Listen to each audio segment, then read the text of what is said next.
여기는 이제 창이 지금 네. 실제로 유리거든요. 용도가 뭔가요? 카페인데요. 일단 풍수적으로는 흉하다. 흉하다. 집으로는 절대 쓸 수 없고 사람이 많이 가서 밟아주면 좀 나을 수는 있어요. 아, 사람이 많이 가서 밟아줘서 사람의 기운으로 가야 돼요. 네, 그러니까 이제 아. 기본적으로는 흉하다. 기본적으로 흉하다. 네. 자, 오늘은 역술가 박성준 선생님 모시고 운명을 바꾸는 사람과 공간 읽기라는 특강을 한번 들어볼 예정인데요. 박성준 선생님은 제가 전에 이제 인벤 방송할 때 네네, 잠깐 했었죠. 뵀었거든요. 네. 기억나시나요? 이말년님으로 활동하시는 맞아요. 네, 예. 했던 것 같아요. 기억이 하도 오래전이라 잘 안 나실 것 예전에 같아요. 이름이 좀 특이하셔가지고 모르겠습니다. 이말년은 왜 이말년? 아, 그 이제 필명인데요. 네. 그냥 원래 이제 인터넷 세상에서 네. 쓰는 그냥 활동명이라서 뭐 여기 지금 뭐 채팅창 보면은 뭐 깨파리 친구 뭐 사랑이란 멜론 뭐 이렇게 있잖아요. 네네. 이런 거 저희 아무 생각 없이 지은 거예요. 뭐 그러니까- 중년 말년 뭐 이런 의미인가요? 초년 중년 말년. 아, 이게 생각해보니까 이게 사주에서 쓰는 용어니까 이제 좀 뭐 오늘 얘기할 때 뭐 초년 중년 말년 이렇게 얘기하니까 말년병장에서 그래서 그럼 좀 편안함을 지향하는 예, 얘기인 그렇죠. 거예요? 인생을 좀 약간 날로 먹고 싶다. 말년은 군생활에서 편안하니까. 예, 그리고 또 이제 말년한테는 뭐 크게 요구하는 거 없잖아요. 뭐 이게 이름 짓는 것으로 봤을 때는 네. 괜찮은 사실 이름인가요? 이름에서 제일 안 좋은 거는 놀림감이 될 만한 이름. 부정적인 의미가 있는 것 안 좋고. 방국봉 뭐 뭐 이런 건 안 거, 좋은 거죠. 안 좋은 거고. 네, 그래서 긍정적이고 뭔가 에너지를 올릴 수 있는 게 좋은데 말년이라는 이름은 얘기를 듣고 나니 괜찮은 것 같은데. 딱히 막 모난 구석은 없다. 그렇죠. 근데 막 엄청나게 뭐 좋은 거 같지는 않다. 근데 에너지는 있으니까 좋은 거죠. 에너지가 있으니까. 에너지가 있으니까. 네. 기세. 뭔가 힘이 있는 흐름이 있으니까 뭐 예. 괜찮은 것 같습니다. 특강해주시는 역술가 박성준 선생님은 박성준 풍수연구소 소장이시고요. 네. 사실은 풍수지리 관련해가지고 좀 궁금한 게 많아서 네. 여쭤보고자 이제 좀 모셨는데 관상도 보시고 사주도 보시고 궁합도 보시고 태길 장명 여러 가지를 다 하세요. 보통 이제 그 풍수도 이제 음양오행인 거니까 예. 음양오행과 관련된 거는 뭐 공간은 풍수가 되는 거고 예. 사람과 관련해서는 뭐 사주나 관상 뭐, 네. 뭐 태길 장명 이런 게 되는 거죠. 건물을 지을 때 설계를 한다거나 이런 것도 좀 참여하고 있습니다. 네. 건물 지을 때 자본이 엄청 들어가는 건데 거기에도 이게 뭔가 참여를 한다는 거는 풍수적으로 좀 좋은 공간을 이제 제안하는 거죠. 조금 더 잘 되고자 하는 마음은 모든 사람들의 마음이니까. 네. 같은 값이면 좀 다홍치마이고 그렇죠. 싶으니까 이왕이면 또. 좀 좋게 하고 싶은 마음이 있는 거니까. 선생님이 무한도전 관상 특집으로 아마 여러분들이 좀 얼굴이 익숙하실 겁니다. 그리고 이제 최근에는 신들린 연애. 네, 신들린 연애 이제 패널. 무속인 분들, 예. 타로 하시는 분들이 나와서 자신의 짝을 찾는 프로그램이었거든요. 연애 프로그램.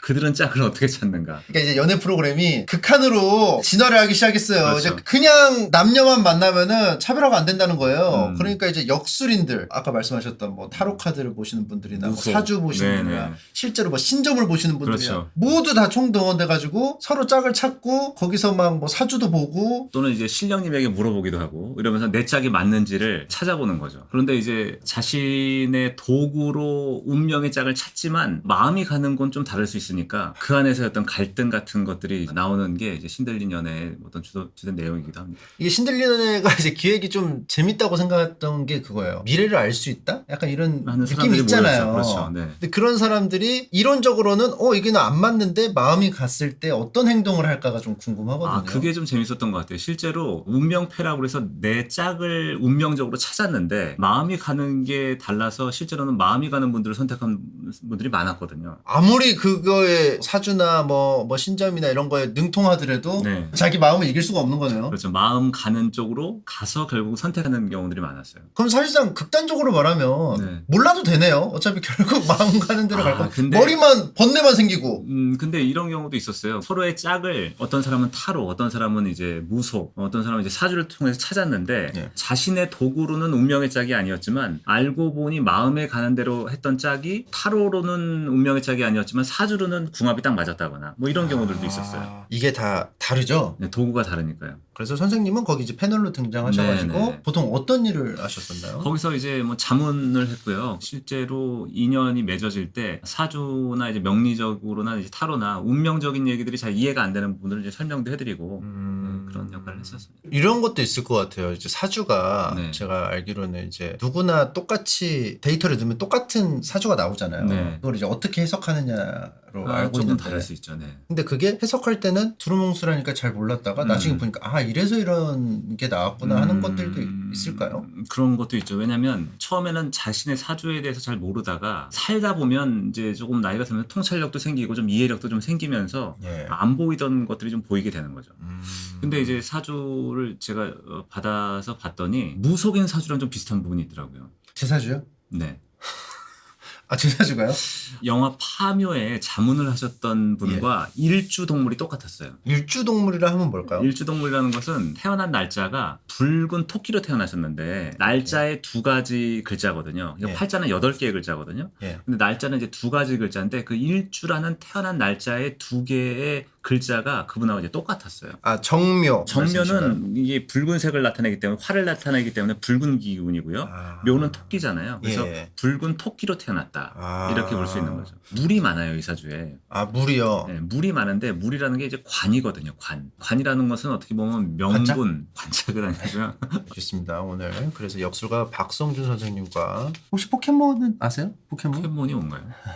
아 포켓몬 잘 모르세요? 네네. 파랜드 스토리 영웅전설 시리즈. 아, 그 게임인가요? 아니 왜냐면 게임. 속성 있는 게임을 좀 왜냐면 제가 좀 말씀드리고 싶은 게 요즘 세상에 게임에 RPG 게임이나 뭐 이런 거에 속성들이 되게 많이 들어가 있어요. 아, 사주처럼 막 네. 불을 물이 이기고 상극, 상생 이런 예, 거. 뭐 그래서 상성이 있어가지고 속성으로 막 서로 막 이렇게 비비고 하거든요. 아, 실제로 그런 적은 있어요. 게임사에서 게임 캐릭터의 관상을 분석한 적은 있어요. 예능으로 해 아니면 되게 아, 실제로 뭐 진짜. 약간 예능적인 요소도 있긴 아, 했는데 쇼.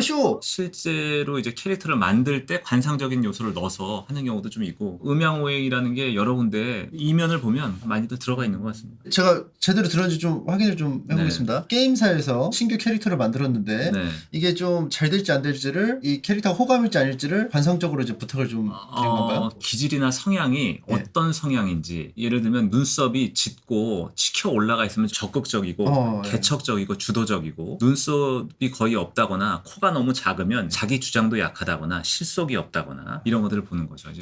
그러면 혹시 지금 즉흥적으로 네. 좀 실례가 안 된다면 네. 게임 캐릭터 좀 관상을 아, 한두 개만 좀 네. 부탁을 좀 드려도 네, 한 될까요? 번도. 이거 이제 완전 제 정말. 즉흥인데요. 네. 혹시 이 캐릭터는 좀 관상이 어떤가요? 눈을 보게 됐을 때 예. 눈썹과 눈 사이에 전태궁이라고 하는데요. 그 전태궁이 거의 없죠. 눈이 거의 눈썹 쪽으로 이제 거의 붙어 있잖아요. 아 예. 네, 저런 캐릭터는 관상으로 봤을 때 마음에 별로 여유가 없고 아. 조급하거나 다급할 수 있고요. 아 예. 눈썹 위쪽이 살짝 좀 튀어나와 있는데요. 튀어나와 있다는 것은 굉장히 좀 분석적이라거나 파고드는 성향이 강하다고도 볼 수 있고 예.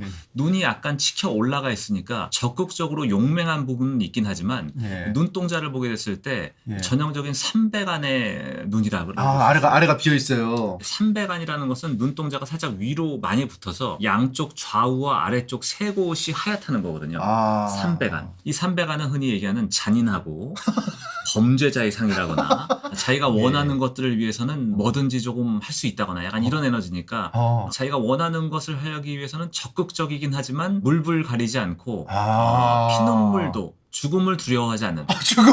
죽음도 두려워하지 않는다.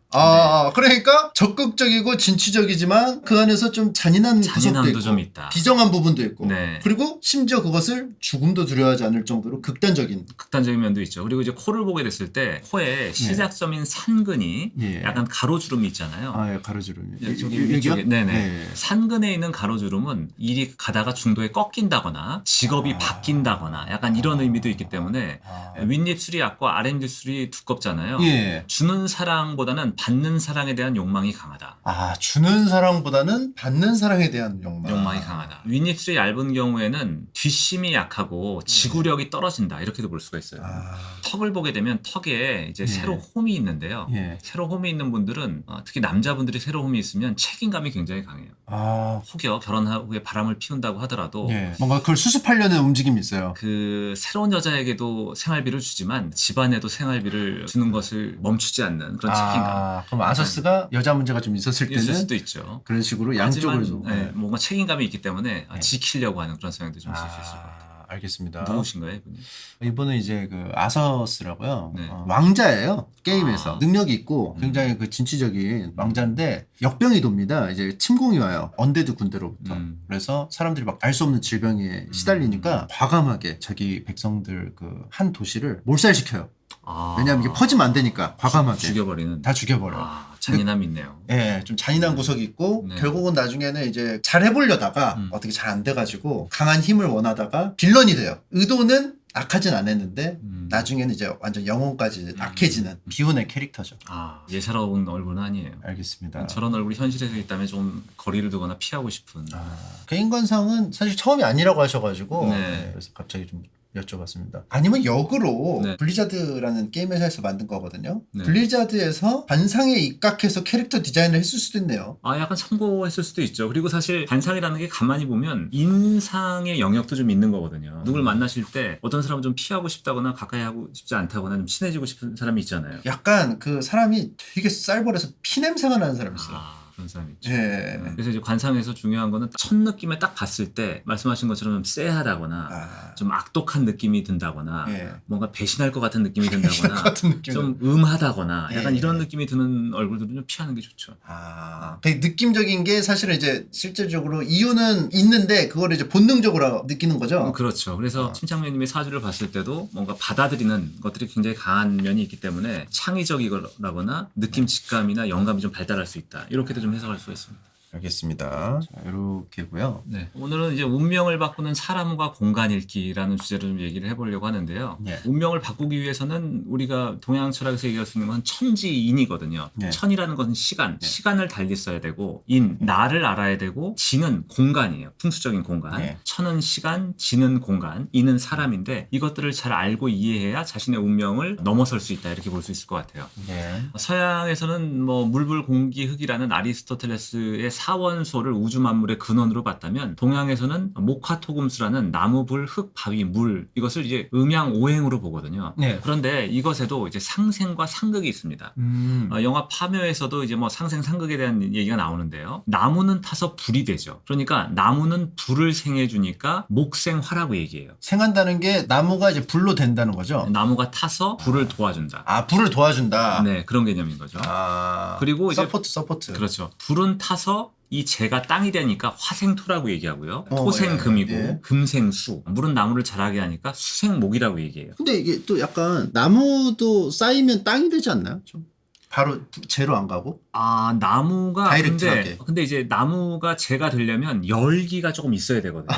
촉촉하게 자라는 나무가 바로 땅이 될 수는 없죠.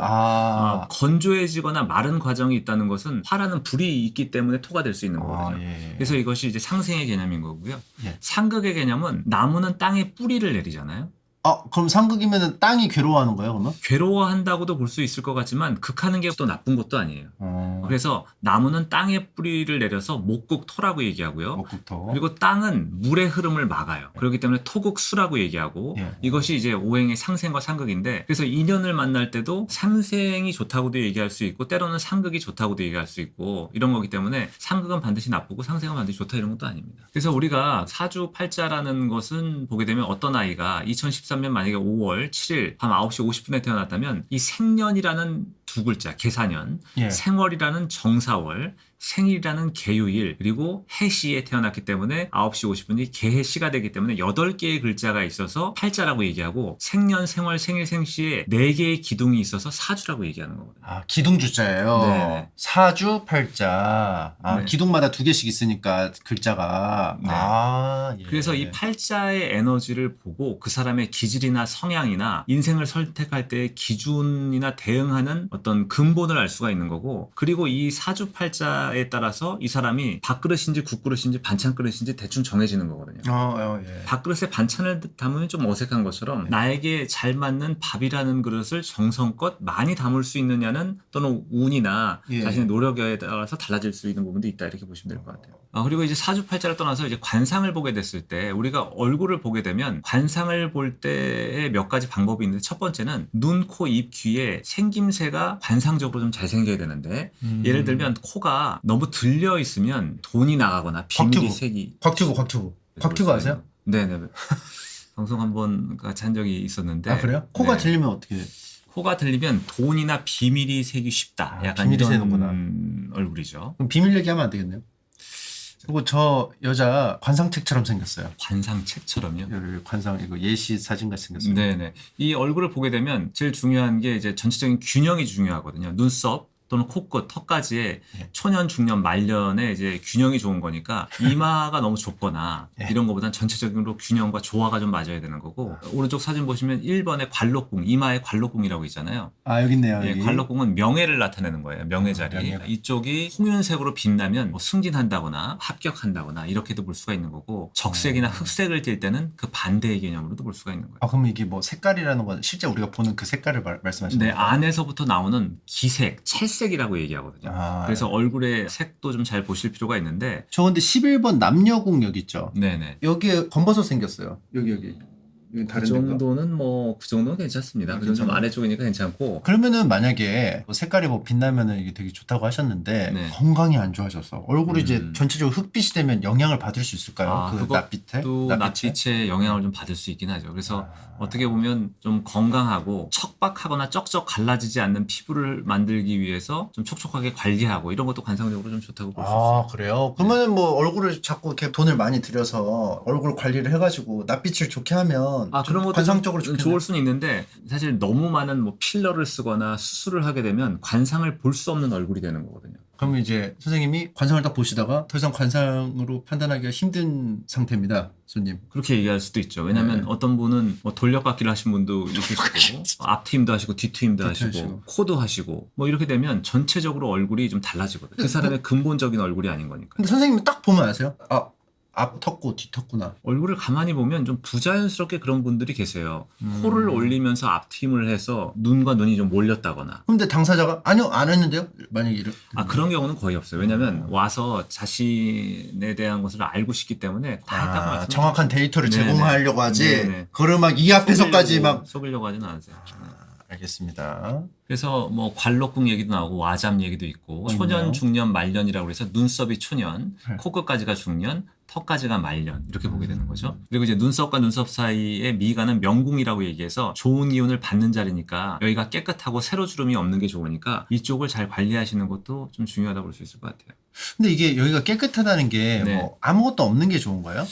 정동남 씨 같은 경우 여기 점이 이렇게 크게 그 눈썹 얼굴의 중심에 있는 점은 사실 건드리지 말라고도 얘기를 하거든요. 중요한 점이기 때문에. 근데 같은 점이라고 하더라도 죽어있는 점 사점이냐 아니면 살아있는 점 생점이냐에 따라서 의미는 좀 다를 수 있어요. 보통은 이제 눈썹하고 귀에 있는 점은 좋은 점이라고 얘기를 하고요. 그리고 얼굴에 있는 점의 90%는 보통 좋지 않고 그래요? 몸에 있는 점의 90%는 좋다 이렇게도 얘기를 합니다. 운명을 바꿀 때 뭐 사주도 있고 관상도 있지만 이제 풍수가 있는데요. 풍수는 예전에는 이제 묘자리라고 해서 죽은 사람의 음택 풍수로 조상을 좋은 자리에 모셔서 후손들이 발복하는 것을 원했다면 현대에서는 건물을 짓거나 특히 이제 풍수를 고려해서 입지를 선정하고 사옥을 디자인하는 경우도 굉장히 많거든요.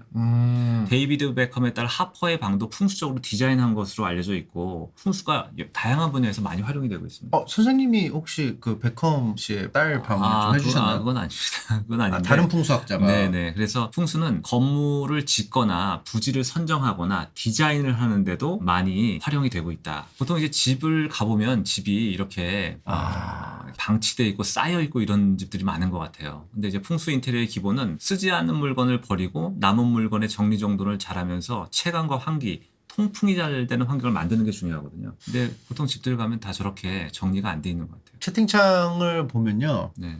우리 집인가? 다 우리 집을 왜 찍었냐. 누가 우리 집 찍었나 이렇게. 예, 여기 그리고 보통 요 틈을 결국 쑤셔 넣기 마련이거든요. 결국 그죠? 수납 공간이 부족하면은 그렇죠. 처음엔 책만 집어넣다가 나중에 뭐 모자도 집어넣고 뭣도 넣고 열쇠도 넣고 뭐. 그리고 못 찾게 되고 채팅창 보니까 풍수가 꽉 막혔네 뭐 이렇게 하신 분이 있는데 네. 저게 약간 맞는 말씀인 것 같은 아, 게 그래요? 공간에 약간 여력이 있어야 생기가 흘러갈 수 있거든요. 너무 꽉꽉 있으면 안 되죠. 안 돼요. 생기라는 것은 천천히 흘러왔다가 모였다가 다시 확장되는 게 반복되는 건데 그렇기 때문에 공간에 여력이 있는 게 좀 중요하다고 볼 수 있을 것 같아요. 그러면 이제 냉장고도 조금 꽉꽉 채우기보다는 비워두는 게 좀 좋겠네요. 그렇죠. 뭔가 정리가 안 된 집들을 보게 되면 냉장고, 냉동실의 문을 열었을 때 뭐 검은 비닐 안에 뭔가 쌓여서 막 다 떨어지고 막 이 지경이 된 상태. 맞아요. 그거는 이제 악순환이 되는 거거든요. 냉장고는 꽉 차 있는 집은 열 때부터 달라요. 열 때 이렇게 해요. 이렇게 열자마자. 떨어지는 걸 알고 있습니다. 예. 비워놓고 정리해두고 이런 게 좀 풍수에서 이제 중요하니까 그런 것부터 좀 시작하시면 좋을 것 같아요. 현관은 이제 관상적으로 봤을 때 눈썹과 눈썹 사이가 명궁이거든요. 예. 명궁은 사람의 인상을 강렬하게 결정하는 것만큼 현관이라는 것은 들어섰을 때 그 집에 대한 기대감을 갖게 만들기도 하고 상상도 해볼 수 있고 그렇기 때문에 에너지적으로 좀 굉장히 중요한 자리라고 볼 수 있을 것 같아요. 관상에서도 여기를 굉장히 중점적으로 좀 T존을 좀 많이 보시겠네요. 네, 눈썹과 눈썹 사이 명궁에는 세로주름이라든가 상처라든가 이런 것들이 없게 관리하시는 것이 굉장히 좀 중요하니까 막 인상을 많이 쓰고 다녀서 여기 막 주름이 막 생기면 좋을 게 없네요. 좋을 게 별로 없죠. 그래서 깨끗하게 촉촉하게 관리하시는 게 좋습니다. 그럼 약간 표정을 약간 이렇게 하는 게 좋을까요? 이렇게 영공을 좀 펴서 미간 사이를 이렇게. 편안한 상태일 때 거기에 주름이 안 생기게 되잖아요. 항상 이러고 다닐 수는 없으니까 네. 집에서 좀 약간 펴는 운동? 편안하게 하면 거기가 펴지게 되죠. 하지만 눈에는 이제 눈빛의 총기나 전기를 딱 가지고 있는 게 좋습니다.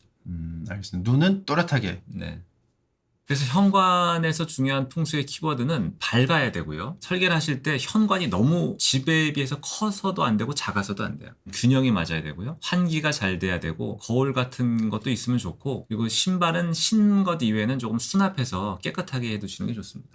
또 하나 이제 풍수 인테리어에서 중요한 게 대각선 안쪽 방향인데요. 집에서 들어섰을 때 대각선 안쪽은 좋은 기운이 모이는 자리라서 재위라고도 얘기하고 럭키존이라고도 얘기하거든요. 아, 예. 그러니까 이제 문이 들어왔을 때 지금 앉는 자리를 저쪽으로 두셨잖아요. 예. 그러니까 저쪽에 두시게 되면 저쪽에 앉아서 사람이 들어오는 것을 어슷하게 보시게 되는 거잖아요. 맞아요. 내가 안정감이 있을 수 있는 자리가 되는 거죠. 아, 상석이네요. 상석이죠. 흔히 얘기하는 상석입니다. 그래서 좀 안정감이 있고 직장에서도 내 지위가 올라갈수록 나는 엄호가 되고 다른 사람의 동태의 흐름은 잘 볼 수 있는 자리가 되는 거잖아요. 아, 맞습니다. 예. 그런 자리가 좀 좋은 자리라고 볼 수 있어요. 그게 풍수학적으로도 좋은 자리다. 의미가 있습니다. 대각선 안쪽은 약간 기가 모이는 자리다 이렇게 볼 수 있는 자리니까 예. 저 자리는 잘 배치를 하시는 것 같습니다. 그리고 우리가 이제 침대를 배치할 때 고민을 많이 하시잖아요. 고민을 많이 하죠. 구석에다 놓을까, 뭐 어디다 놓을까. 왼쪽 위부터 1, 2, 3, 4로 봤을 때 어떻게 놓는 게 좀 좋은 이 것일까요? 중에서요? 네, 1, 2, 3, 4로 봤을 때 저는요, 딱 봐도 여긴데요. 3번. 창을 딱 보면서. 그렇죠. 그래서 1번처럼 놓는 것처럼 문을 열었을 때 침대가 바로 보이는 자리로 침대를 놓으시면 안 돼요. 발이 보이거나 머리가 보이게 두시면 좋지 않고 아, 그래요. 2번이나 3번이 좋은 건데 특히 3번처럼 창이 있고 벽이 있을 때는 머리맡을 벽 쪽으로 좀 두시는 게 좋습니다. 문을 열었을 때 대각선 안쪽이 좀 안정적이면서 편안함을 주기 때문에 3번이나 2번처럼 놓으시는 게 좋고 3번으로 두실 때 머리맡은 가급적이면 서쪽은 좀 피하시는 게 좋고요. 해가 지는 자리.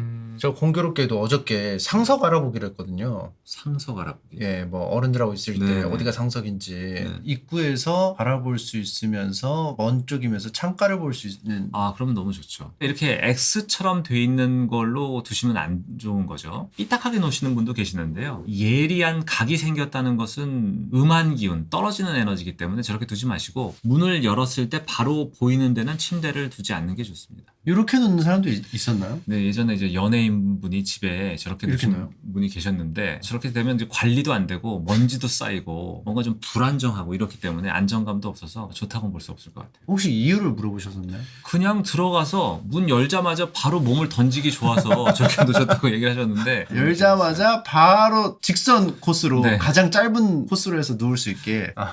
이유가 있네요. 네, 이유는 있지만 풍수적으로는 별로 좋지 않았던 것 같아요. 그리고 이제 풍수를 할 때 알아야 될 사자성어가 한 3가지 정도 있는데요. 네. 가장 잘 아시는 게 이제 배산임수죠. 배산임수. 예. 네, 뒤에 산이 있어서 북서풍의 모진 바람은 피하고 물이 환포해서 돌아가는 자리가 좋은 기운을 받는 자리다. 이게 네. 있고 두 번째는 전저후고예요. 앞이 낮고 뒤가 높은 것. 전망을 좀 볼 수 있는 자리, 막혀 있지 않은 자리. 네. 집이나 건물도 딱 들어섰을 때 확 막혀서 답답함을 주는 것은 좋지 않는 거거든요. 그리고 이제 세 번째는 전착 후관이에요. 전착 후관은 입구가 좁고 안에서 풍성하게 항아리처럼 열리는 거거든요. 예. 좋은 기운을 담아둔다 그래서 그럼 분지 형태가 좀 좋은 거라고 볼 수 있나요? 분지 형태도 때로는 그럴 수는 있지만 차를 타고 가실 때도 지나가는 자리가 있고 사람들이 머무는 자리가 있잖아요. 예. 머무는 에너지가 있으면서 좀 포근함과 안정감이 있는 자리가 이제 전착 후관의 자리라고 볼 수가 있는 거죠. 이 세 가지 사자성어가 좀 중요한데요. 지금 전착 후관을 보시면 왼쪽에 대문을 열고 들어섰을 때 안에서 정원이 열리고 있고 오른쪽 위에 그림은 옆에 부속체가 있어서 입구가 좁아지면서 안에서 풍성하게 열리고 있거든요. 예. 이것이 전착 후관이라고 얘기할 수 있고 아래 그림은 도로보다는 마당이 높아야 되고 마당보다는 본 건물이 높은 전저 휴고의 형태입니다. 이게 배수에도 좋고 풍수적으로 좀 길한 자리니까 저렇게 놓는 것도 좋다고 얘기할 수 있어요. 두 번째 이제 소파의 위치인데요. 여기 소파의 위치를 보시면 가운데 덩그러니 놓여져 있거든요. 저는 이 집에 처음 갔을 때 갓 이사 온 집이거나 곧 이사 나갈 집 같은 불안함을 느꼈어요. 뭔가 약간 붕 떠 있는 네, 느낌. 가운데 있는 느낌. 예. 사무처럼. 여기 계셨던 분은 소파에 앉아서 맞은편에 식탁에 서로 앉아서 얘기하는 걸 좋아하셔서 이렇게 두셨다고 하는데 그렇게 좋은 배치 같지는 않아요. 이게 소파뷰예요. 여기 소파에서 네. 보면은 이게 안에 부엌이 보이고 창문을 등지고. 등지고 있고 어. 좀 독특한 배치인데 이런 배치는 조금 좋지 않은 것 같아서 그렇다면 배치를 어떻게 하는 게 좋은가를 생각해 봤을 때는 대각선 안쪽에 에너지가 모이는 자리 현관에서 봤을 때 대각선 안쪽 그리고 앉았을 때 발코니를 통해서 밖을 봤을 때 막혀 있지 않은 자리 이런 것들이 좋다고 네. 얘기할 수 있습니다. 그리고 이제 방향이라는 것도 있는데 아이나 이제 공부하는 사람들의 방은 동쪽이 좀 좋아요. 동국마마도 있는 것처럼 목의 기운, 봄의 기운이기 때문에 학습, 의욕, 성장을 얘기하거든요. 근데 아이가 너무 산만한 아이에게는 북쪽이 좀 차분하기 때문에 북쪽의 방을 주는 것도 좋고요. 남쪽과 남서쪽의 방은 오후에 햇볕이 강렬하게 집으로 들어오기 때문에 뛰쳐나가고 싶은 방이거든요. 햇빛으로 인해서 좀 집중이 어려울 수 있으니까 예술이나 창의력을 요하는 분들은 이쪽에 계셔도 되지만 아이들은 동쪽에 좀 두시는 게 좋다고 볼 수 있을 것 같아요. 약간 제가 산만하거든요. 그러면 북쪽에다가 좀 정적인 방향으로 책상을 두는 게 좋을까요? 그렇죠. 북쪽은 좀 차분한 방향이니까 좀 좋다고도 볼 수 있는데 산만하다고 느껴질 수는 있지만 어떤 면에서는 그것이 창의적이라고 느껴질 수도 있을 것 같아요. 맞아요. 그래가지고 제가 쉽사리 못 고치겠어요. 저의 그 장점이 가려질까봐. 네. 그래서 계속 산만한 중이에요. 산만하거나 뭔가 다양하게 뭔가를 하되 대략적인 데드라인 정도만 정해놓으시면 좋을 것 같습니다. 저 사진은 이제 상암동에 방송국의 대표님 집무실인데 저 안쪽에 제가 나무판을 대드렸어요. 뒤에서 막혀 있을 때 안정감, 배산임수 약간 이런 느낌인데요. 예전에는 저게 없었을 때는 뒤에 있는 건물 있잖아요. 네. 저기서 자기 집무실이 보이더래요. 그게 너무 싫어서 저기 잘 안 들어가셨다고 하는데 막아놓고 좀 안정감도 생기셨다 이런 말씀을 하셨거든요. 그래서 약간 뒤에가 너무 열려 있는 것보다는 안정감이 좀 있는 게 좋습니다. 그리고 또 궁금한 게 있는데요. 여기서 유리 건물 많잖아요. 통 유리 건물. 네. 통수질이나 이런 걸로 접근해서 봤을 때는 다 뚫려 있기 때문에 막 좋지는 않겠네요. 까다롭겠네요. 그렇죠. 그래서 이 주상복합 같은 경우에 막 다 창으로 전창으로 다 열린 데 있잖아요. 예. 그런 데는 사실 갔을 때 안정감이 조금 안 들고 너무 다 열린 것보다는 약간의 벽이 있는 게 좀 좋다고 볼 수 있을 것 같아요. 잠시만요. 여기는 이제 창이 지금 네. 실제로 유리거든요. 네. 유리면은 이게 아무래도 용도가 뭔가요? 카페인데요. 네. 샌드위치 같이 돼 있어요. 샌드위치 같이. 삼각형으로 돼 있어서요. 건물이요? 예. 일단 풍수적으로는 흉하다. 흉하다. 모가 많거나 뾰족하거나 뾰족해요. 각이 지거나 이런 것은 좋지 않은 거니까 사실 딱 봤을 때 장방형의 네모난 형태 카드를 보게 되면 가로 세로의 균형이 맞잖아요. 예. 그런 형태가 좋아서 저 공간은 사실 흉하기 때문에 집으로는 절대 쓸 수 없고 사람이 집으로는 절대 쓸 수 없고. 쓰기가 어렵죠. 집으로는 예. 쓰기가 어렵고 사람이 많이 가서 밟아주면 좀 나을 수는 있어요. 사람이 많이 가서 밟아줘서 사람의 기운으로 가야 돼요. 네, 그러니까 이제 좋은 사람들이 많이 가고 초대도 하고 에너지를 좀 많이 올려야 되는 그런 쪽이고 옆에 보면은 큰 건물이 있는데요. 지금 여기 뒤에요. 네, 너무 압도적으로 좀 억눌리고 있잖아요. 좀 그쵸. 네. 이쪽이 조금. 억눌려 있는 모양새, 억압돼 있는 모양새. 그러니까 이제 풍수적으로 봤을 때는 권하기는 좀 어려울 수 있다. 그럼 이게 만약에 잘 안 된다면 이 네. 장소가 잘 안 된다면 충분한 사람이 많이 안 밟아줘서 그럴 확률이 높겠네요. 그렇죠. 뭐 그분이 운이 안 좋을 수도 있고 아니면 풍수적인 걸 보완하기 위해서는 많은 분들을 초대하고 좋은 분들이 많이 방문할 수 있게 해서 에너지를 좀 올려야 돼요. 많은 분들이 방문하지 않으면은 그 기운을 덮을 수가 없을 것이다. 네, 기본적으로는 흉하다 이렇게 볼 수 있죠.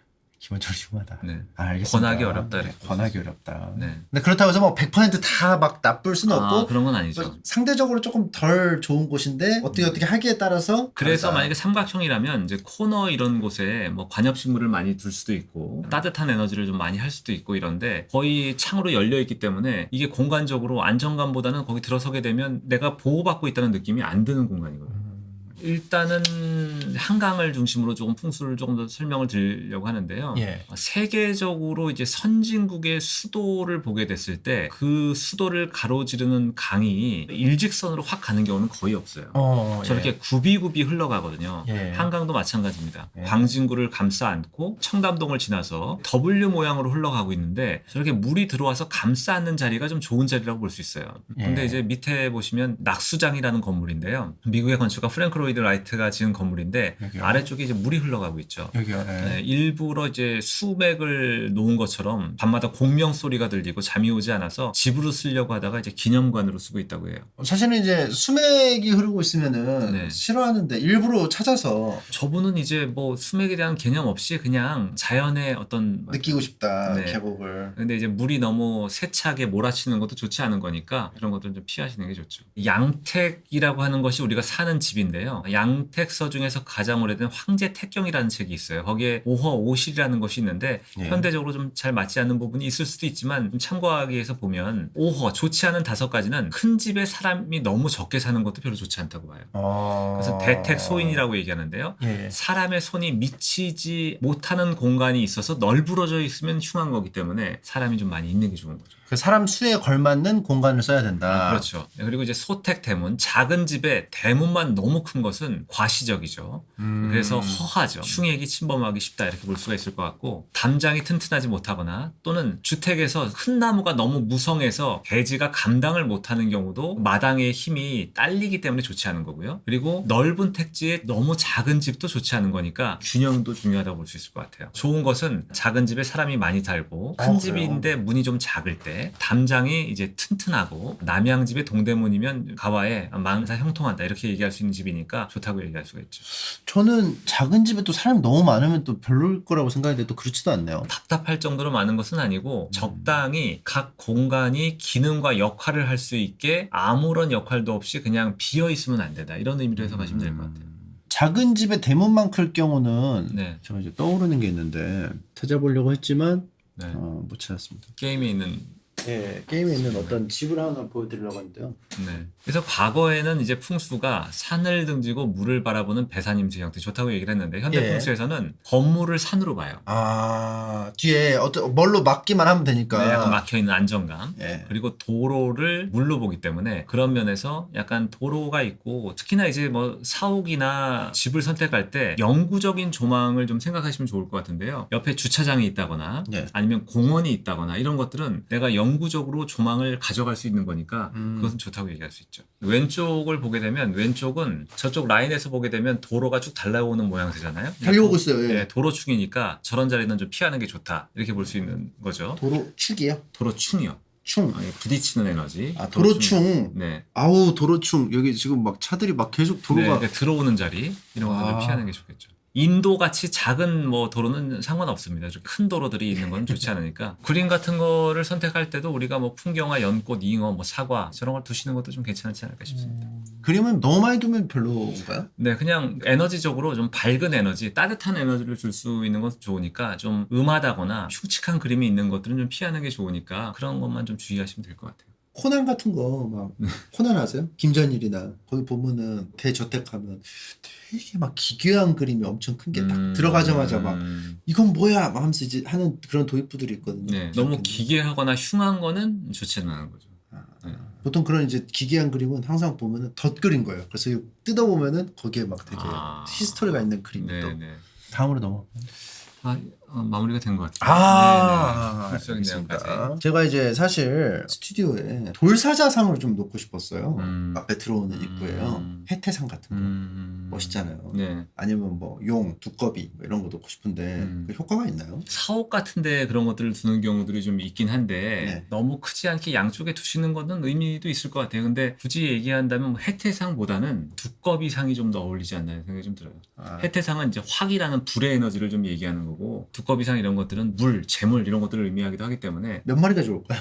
균형 있게 양쪽에 두시면 좋을 것 같은데요. 네. 알겠습니다. 그리고 이제 제가 항상 이제 선생님을 모시게 된 계기는 제가 이제 지장산 성묘 얘기를 많이 하거든요. 네. 집안에서 선산이 이제 지장산이에요. 네. 그래서 거기 이제 성묘를 가는데 네. 거기를 자주 가서 그런지 뭔가 운이 되게 좋거든요. 그리고 이제 최근에 뭔가 제가 이제 시끌벅적하거든요. 생각해보니까 지장산을 요즘에 안 갔어요. 안 가셨어요. 한 1년 반을 안 갔어요. 그래서 그런가?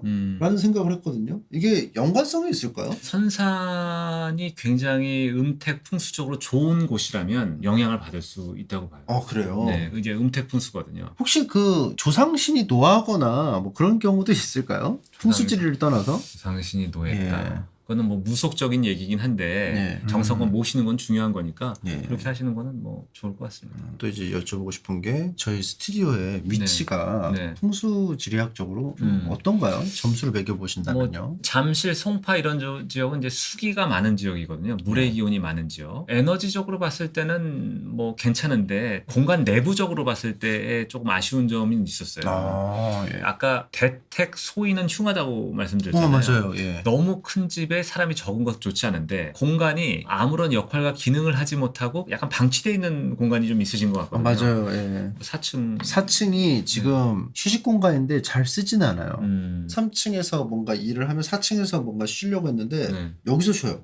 그러니까 위에 공간을 만들어놨는데 자연스럽게 여기 있게 되더라고요. 그래서 그렇게 하시는 건 좋지 않은 거니까 거기에 어떤 역할과 기능을 탁 넣어서 좀 에너지를 좀 올리실 필요가 있을 것 같아요. 위치나 뭐 이런 거는 나쁘지 않은데 이 공간을 좀 알뜰하게 좀 채우면은 더욱 좋을 것 같다는 말씀이신 것 같고요. 근데 이제 여기 뭐 잠실 이쪽이 이제 수의 기운이 좀 많다고 하셨는데 저도 아까 사주에 수의 기운이 좀 많다고 하시지 않았나요? 그럼 물 더하기 물에 두꺼비에서 물 또 하면 물잔치 워터밤이네요. 근데 이제 사주를 보게 되면 이걸 이제 해석하기에 따라서 여러 가지 해석이 생길 수 있는 사주예요. 본인 사주가. 그런데 일단 이 지역적으로 봤을 때는 두꺼비상을 좀 두시는 게 좋지 않나 이런 생각이 좀 들어요. 알겠습니다. 또 궁금한 게 혹시 관상도 혹시 봐주실 수 있나요? 오신 김에 자꾸 여쭙게 되네요. 네.